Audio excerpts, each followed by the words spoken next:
आज जो मैं एक प्रोग्राम आपके लिए करना चाह रहा हूँ वो भी बहुत इम्पॉर्टेंट प्रोग्राम है, क्योंकि असल ये वो चीज़ है जिसमें डॉक्टर मरीज़ को समझे काबू करता है और आपने उससे बचना है। कि कैसे बचना है वो मैं आपको आज बताऊंगा। क्या हो सकता है, क्या वैसे तो प्रोसीजर्स बहुत ज़्यादा हैं। आज का मैं आप करना चाहूँगा प्रोसीजर्स पे, डिफरेंट प्रोसीजर्स जो स्किन में किए जाते हैं।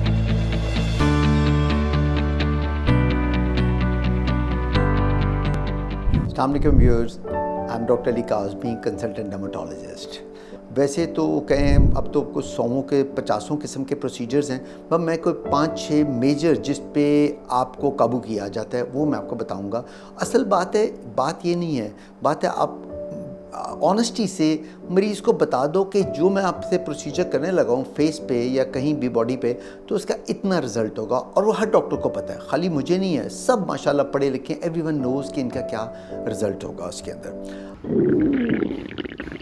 लगता है बाजार के खाने बहुत खाते हो। जी डॉक्टर साहब, मैं ये मेडिसिन प्रिस्क्राइब कर रहा हूँ, वो आप ले लेना। अब कोई भी मसला हो तो मरहम से डॉक्टर की ऑनलाइन कंसल्टेशन बुक करो, क्योंकि डॉक्टर से बात होगी अब घर पर। अब अगर हम वन बाय वन थोड़े से कुछ प्रोसीजर्स का मैं लेता हूँ।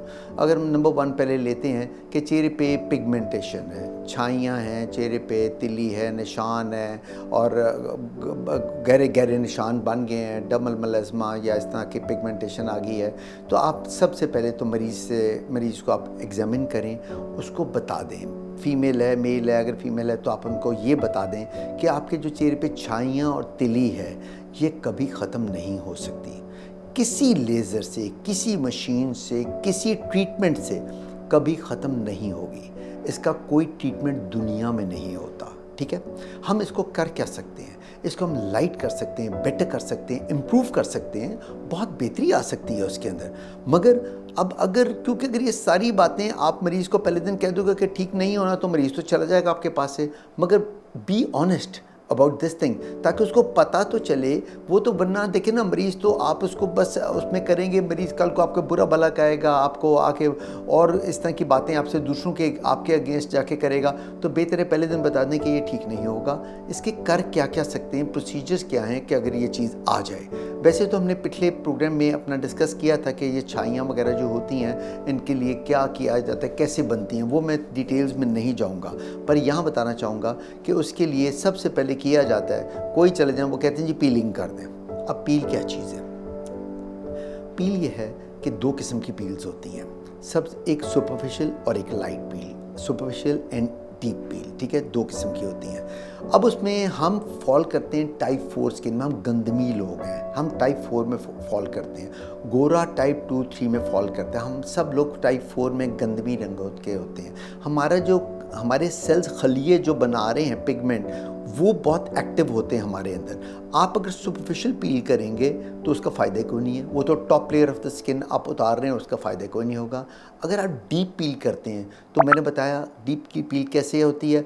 समझिए आप स्ट्रॉन्ग ग्लाइकोलिक एसिड या TCA पील स्ट्रॉन्ग किस्म की करते हैं, तो उसने क्या करना है, जो नीचे मेलानिन पड़ा हुआ है, मेलानोसाइट पड़ा हुआ है, इसने उसको जाके छेड़ देना है। उसके छिड़ने से क्या 2 चीज़ें हो जाती हैं, या तो वो डैमेज हो जाता है। अगर डैमेज हो जाए, बहुत डीप आपने पील कर दी, तो आपने मेलानोसाइट ही वहाँ पर से उड़ा के रख दिया जो पिगमेंट बना रहा है, तो वहाँ आपके एक हाइपोपिगमेंटेशन फुलबेरी की तरह के निशान बन सकते हैं। वहाँ पर से आपकी वाइटनिंग आ जाएगी स्किन के, वो टिश्यू सेल्स गायब हो जाएंगे पिगमेंट वाले। या फिर अगर वो नहीं आपके हो रहा है, तो आपने अगर उसको डीप जाके किया तो आपकी अगर इतना है कि आपकी हाइपर पिगमेंटेशन भी आ सकती है कि वो छिड़ गए अगर, तो वहाँ पर एक्स्ट्रा आपकी पिगमेंटेशन आ सकती है। इसलिए बहुत हमारी स्किन के लिए पील्स के इतने अच्छे रिजल्ट्स नहीं आते। सॉफ्ट करो फ़ायदा कोई नहीं, डीप करो उसका नहीं है। अब आ जाए और क्या किया जा सकता है इसके अंदर। इसमें लोग मेसोथेरेपी करते हैं। मेसोथेरेपी ठीक है, डॉक्टर्स करते हैं, बिल्कुल ठीक किया जाता है। रिजल्ट्स कोई सच ऐसे नहीं है कि मेसोथेरेपी क्या होता है। इंजेक्शंस होते हैं, वो भी जैसे हमने पिछले प्रोग्राम में बनाया, टायरोसिनेज इनहिबिटर्स होते हैं उनके अंदर, इंजेक्शंस के अंदर डिफरेंट सीरम्स हैं जो बाहर के बने होते हैं, इंपोर्टेड सीरम्स हैं, जो आपकी छोटी बारीक नीडल से उसके अंदर ऐड किए जाते हैं। आप समझ लें कि नीडल से आपको अंदर डाले जाते हैं, तो वो आपका किया जाता है, जिससे बेहतरी आ सकती है। ठीक नहीं होगा, याद रखें। उसके साथ आपको क्रीम्स लगानी है, जो कि हमने पहले भी डिस्कस कर चुके हैं, जिसमें कोई स्टीरॉयड को मर्करी ना हो। वो क्रीम्स लगाएं तो ये पिगमेंटेशन बेहतर होता है। वरना अदरवाइज़ जितने प्रोसीजर्स हैं, इसके बाद अलावा लेज़र्स भी की जाती हैं बहुत ज़्यादा इसमें, वो मैं अपने अगले प्रोग्राम में लेज़र्स पे जब मैं डिस्कस करूँगा तब सारा बताऊँगा। वरना अदरवाइज़ लेज़र का भी कोई रोल नहीं है, सब कुछ लौट के वापस आता है, ये ठीक नहीं होता। अब हम इसी तरह एक और प्रोसीजर की तरफ चलते हैं। चेहरे पे एक्नी, कील, महासे जब बनते हैं तो उनके गड्ढे पड़ जाते हैं, स्कार्स, पिगमेंटेशन ही बोल रहा, स्कार्स बन जाते हैं। वो जो गड्ढे हैं अगर बहुत डीप चले जाएं, बड़े बड़े गड्ढे बन जाएं, बॉक्स स्कार्स बन जाएं, वो कभी ठीक नहीं होते किसी प्रोसीजर से भी। किसी लेज़र से भी नहीं होते, किसी लेज़र से नहीं होते, और किसी प्रोसीजर से भी ठीक नहीं होते। बेहतर हो जाएगा, लाइट हो जाएगा, कम, यहाँ झूठ बोला जाता है। अब अगर उसके लिए आप डिफरेंट प्रोसीजर्स करते हैं, सब लोग करते हैं प्रोसीजर्स, उसकी नीडलिंग करते हैं, उसमें आप उसकी एडिशंस को तोड़ते हैं, उसके बाद आप वहाँ पर से कुछ हाइड्रोनिक एसिड सीरम्स ऐड करते हैं, उसमें डमापेन, डमापेन, डमाब्रेशन वगैरह करते हैं, उसके अंदर आपकी एडिशंस को आपको तोड़ा जाता है और वहाँ पर हाइड्रोनिक एसिड वो डाला जाता है उसके अंदर। अब यह सिलिकॉन्स के सीरम्स आते हैं, वो डाले जाते हैं, उनसे कुछ बेहतरी आती है उसके अंदर, बेटर हो जाता है, कभी भी ठीक नहीं होता। और बेटर में अगर आपने और अच्छा रिजल्ट देना है तो आप ये पहले सारा प्रोसीजर कर लें। समझिए आपने डमापेन, डमारोला किया, उसके साथ आपने एडिशंस को तोड़ा, साथ में आपने हाइड्रोनिक एसिड या आपने कोई सीरम दूसरे जो सिलिकॉन वगैरह हैं वो ऐड किया। अब उस पर अगर आपने बेस्ट रिजल्ट लेना है तो वो आप उस पर PRP करेंगे। PRP क्या चीज़ होती है? ये एक आपका ब्लड लेके उसको सेंट्रीफ्यूज करके उसके अंदर से प्लेटलेट्स को निकाल के और उसमें कुछ एडेटिव्स डाले जाते हैं, वो करके उसकी इन्हांस एक्टिविटी को करके वो इंजेक्ट किया जाता है। उससे भी याद रखें ठीक नहीं होगा, यहाँ झूठ बोला जाता है। डॉक्टर को कहेगा 80-90%, आप फ़ौरन कहेंगे कि जी मैं 2-3 लाख रुपया भी देने के लिए तैयार हूँ, मगर इसका रिज़ल्ट कितना है ये मैं आपको बता दूँ, लेस देन 40%। लेस देन 40%, कम से कम 6-8 सिटिंग्स चाहिए जो आपकी की जाती हैं। झूठ बोल के तो आप किसी को फंसा लें, फिर उसके ऊपर आपका चलता रहेगा सिलसिला। मगर जो ऑनेस्टी है वो ये है कि अबाउट लेस देन 40, अराउंड 40% अगर आप ये सारा प्रोसीजर करते हैं, स्कार कभी ख़त्म नहीं होता। बिल्कुल झूठ बोला जाता है इस चीज़ के बारे में। अब जो PRP है ये बेस्ट किसके अंदर काम करती है? मैंने बताया स्कार में भी बहुत अच्छा काम करती है, मगर एक लिमिटेड इसका भी है, क्योंकि बेस्ट काम करती है सर में, हेयर के लिए। क्योंकि PRP क्या है, इसमें ग्रोथ फैक्टर होता है, प्लेटलेट्स के अंदर ग्रोथ फैक्टर होता है। आप जब बालों के लिए, हम बालों पे पूरा एक अलग सेशन भी करेंगे, मगर फिर भी मैं आपको ब्रीफली बताना चाहूँगा यहाँ। बालों में जब आप PRP करते हैं तो क्या है, आपने सारे सर में PRP को इंजेक्ट कर दिया, जहाँ जड़ नहीं है, एक जड़ ही नहीं है वहाँ पर, और ये एक खाद आप डाल रहे हैं उसके अंदर, मगर अगर जड़ ही नहीं तो वहाँ से उगेगा ही कुछ नहीं। अगर वहाँ पर नीचे फॉलिकल्स हैं, हेयर फॉलिकल, तो फिर उसके अंदर वहाँ पर से वो बेहतर होगा, वहाँ पर से बाल आ जाएगा या अपने बाल इंप्रूव हो जाते हैं। PRP is a very good procedure, मगर अगर सही किया जाए, उसको सही प्रॉपर तरीके से सेंट्रीफ्यूज करके एनहांसर्स डाल के सारा किया जाए, देन अदरवाइज आपको PRP रिजल्ट नहीं देगा। और अगर बॉल्डनेस आ गई है, वहाँ पर बाल ही नहीं है, तो फिर मत करें, मत वेस्ट करें, मत मरीज़ को गलत गाइड करें, उसको बता दें पहले दिन कि कोई बाल नहीं आना PRP के साथ, इसे करें भी मत, बहुत एक्सपेंसिव प्रोसीजर होता है, मत करें आप उस चीज़ के अंदर। देन फेस पे अगर हम आते हैं, अगला प्रोसीजर अगर हम आपको बताते हैं, अगर उसमें करें तो दैट इज़ रिजुविनेशन के लिए लोग बहुत करते हैं। उसमें डिफरेंट लेज़र्स किए जाती हैं, प्लीज़ हटें उनसे। आपके थर्माज है, नैरोबैंड UVB है, हाईफू है, और रेडियो फ्रिक्वेंसीज़ आई हैं। ये सारी लेज़र्स क्या करती हैं, ये वक्ती तौर पे आपके चेहरे को हेल्दी कर देती हैं। एक अडीमा आ जाता है, ब्लड वेसल्स डायलेट कर जाती हैं वक्ती तौर पे। मैं तो बताता हूँ कि आपका ये वो चीज़ है कि यहाँ पर भी बताना चाहिए मरीज़ को कि जी मैं आपका ये प्रोसीजर कर रहा हूँ या कर रही हूँ, तो उसके अंदर आपके इतनी देर इसका बस एक इफेक्ट रहना है और कोई रिंकल ख़त्म नहीं होने आपके, ये बेटर लाइट इम्प्रूव हो जाते हैं। जबकि अगर आपने बहुत बेहतर बेस्ट रिज़ल्ट लाना है आपने इन चीज़ों के लिए, देन आपने उसमें क्या करना है, Botox and fillers, that is the main. Botox और फिलर, ये वो चीज़ वाहिद 2 प्रोसीजर हैं जिसमें आप मरीज़ को गारंटी दे के आप बता सकते हैं, वाहिद 2। वरना किसी प्रोसीजर, किसी और लेज़र, किसी चीज़ की कोई गारंटी नहीं है। वह 2 प्रोसीजर आपको बताता हूँ, बोटॉक्स और फिलर। देखें जो रिंकल एक दफ़ा आ गए चेहरे पे, माथे पे, जैसे अब आपकी डीप लाइंस हो गई आपके, सारा कभी नहीं ख़त्म होते। किसी गोली से, किसी क्रीम से, किसी सीरम, किसी लोशन से एक आपका आ गया, कभी ख़त्म नहीं होगा। उस पर क्या किया जाता है?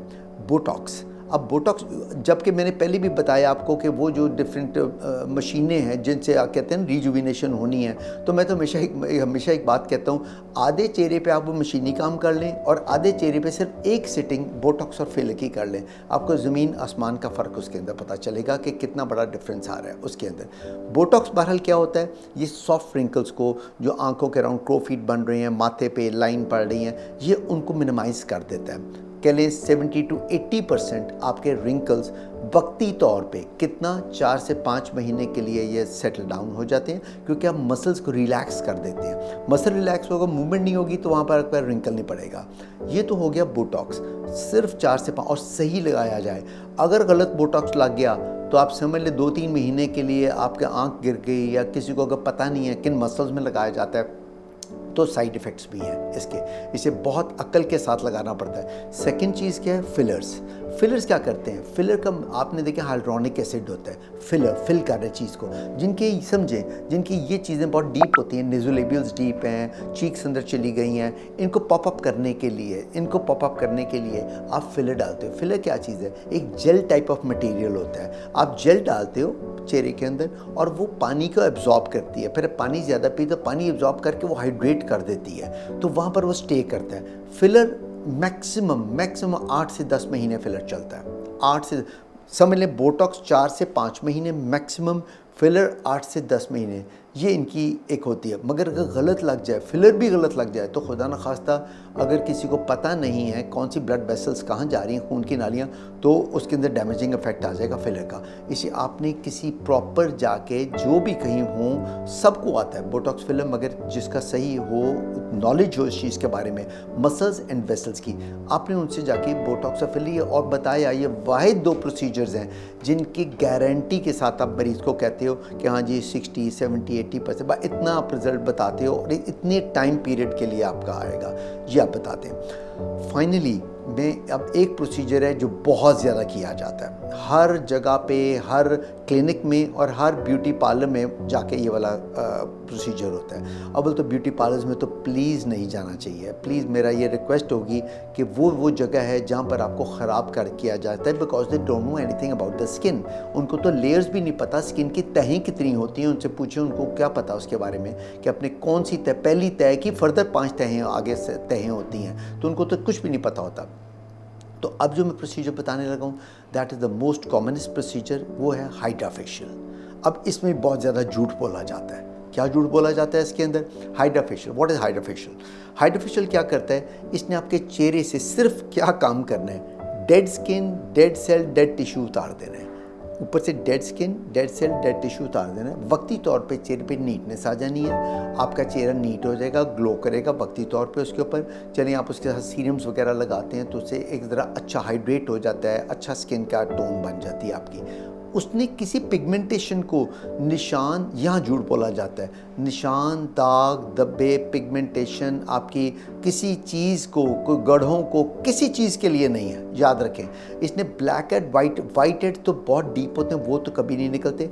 ब्लैक हेड जो सुपरफिशियल वाले हैं, ऊपर वाले, सिर्फ इसने उनको निकाल देना है, अदरवाइज ब्लैक हेड भी नहीं निकलता है इसके साथ। इसलिए ये वो प्रोसीजर है जो कराया जाए, मगर ये किसी डिजीज़ के लिए नहीं होता, ये आप याद रखें, ठीक है। इसलिए अब मैं जो वही पैगाम देता हूँ, तो हमेशा एंड पे एक पैगाम मेरा चलता है, और पैगाम हमेशा डॉक्टर्स के लिए होता है, जो सब पढ़े लिखे, सब जानते हैं इन प्रोसीजर्स का, सबको पता है, सब कर रहे हैं। मगर प्लीज़ अगेन आप मरीज़ को सच बता दें कि भी मैं आपका PRP करने लगा हूँ, इससे आपकी पिगमेंटेशन पे कोई इफ़ेक्ट नहीं आ रहा। मैं हैरान हूँ, आपके पिगमेंटेशन के लिए भी किया जाता है, आपके और चीज़ों के लिए किया जा रहा है। अब तो हर चीज़ में PRP ऐड किया जाता है, या हाइड्रा फेशियल कर रहे हैं, या जो और प्रोसीजर्स कर रहे हैं। अगर आप मेसोथेरेपी भी कर रहे हैं पिगमेंटेशन के लिए, तो बता दें कि इसका एक वक्ती तौर पे इतना इफेक्ट आना है इसका, तो इसलिए ताकि मरीज़ सेटिस्फाइड हो जाए और आप अल्लाह की बारगाह में सुरखरू तो हो जाए ना, कि जो पैसे आप ले रहे हैं वो हमारे हलाल तो हो जाए ना, कम से कम जो मैं ले रहा हूँ सच बोल के मरीज़ को बता रहा हूँ कि ये चीज़ ख़त्म नहीं होगी, ठीक नहीं होगी, बेहतर हो जाएगी, लाइट हो जाएगी। लफ्ज़ ये इस्तेमाल करें कि आपका बेटर हो सकता है, लाइट हो सकता है, इम्प्रूव हो सकता है। ये आपका ना रिंकल कभी जाना है, ना पिगमेंटेशन कभी जानी है, ना स्कार कभी जाने हैं, ना आपके बाल पूरे कभी उगने। हर चीज़ क्लियर करके आप पेशेंट को बताएं, ताकि कल को मरीज़ आके आपके सर पे चढ़ेगा, आपको बुरा भला कहेगा, दूसरों में जाके आपकी बदनामी होती है। इससे बेटर है जब पहले दिन आपने बता दिया इतना % इसका रिजल्ट है, % भी पता होता है, हाथ हल्का रख के बताएं परसेंटेज के अंदर, ताकि कल को अच्छा रिजल्ट मिलेगा, चलो वो खुश होगा। हम अगर 40% बोलते हैं रिजल्ट उसको 50% मिल जाता है तो that's an added advantage over there. So इसलिए मेरी रिक्वेस्ट होगी, please be honest with your profession. आप ऑनेस्ट होंगे, अल्लाह ताला बरकत डालेगा। ठीक है, आई होप कि आज का भी जितना मैंने समअप किया है ज़रा क्विकली किया है, क्योंकि इतना टाइम नहीं हमारे पास होता। ये आपको पसंद आया होगा हमारा आज का भी इंफॉर्मेटिव। असल बात है कि अगर आपको अच्छी इन्फॉर्मेशन मिली है, दूसरों में पास ऑन करें, अपनी फैमिली में सबको जो करा रहे हैं ये प्रोसीजर्स तो उन तक करें। अगर डॉक्टर्स जो करें उनको भी आप बताएं कि लिमिट करें इन चीज़ों को, पता है कि इसका कितना क्या इफ़ेक्ट है ज़रूर। और बाकी आप मुझे अपना फीडबैक भी दीजिएगा, तो डेफिनेटली अगर कोई आपको चीज़ एक्स्ट्रा पूछनी भी है तो it's always welcome from my side. ठीक है, अंटिल नेक्स्ट टाइम इंशाल्लाह अगली बार मैं जो प्रोग्राम लेके आऊँगा वो इससे भी आपसे अहेड लेके आऊँगा, वो हम करेंगे लेज़र्स के ऊपर। स्पेशली मैं कहना चाहूँगा कि ऐसी इंफॉर्मेटिव नॉलेजेबल जितनी वीडियोज़ हैं इनको आप मरहम के यूट्यूब पे आप फॉलो कर सकते हैं। वहाँ पर सारी वीडियोज़ डिफरेंट जिसमें हर फील्ड के बारे में जिक्र किया गया है, वो आप ज़रूर फॉलो कर सकते हैं यूट्यूब पे जाके। Right, thank you.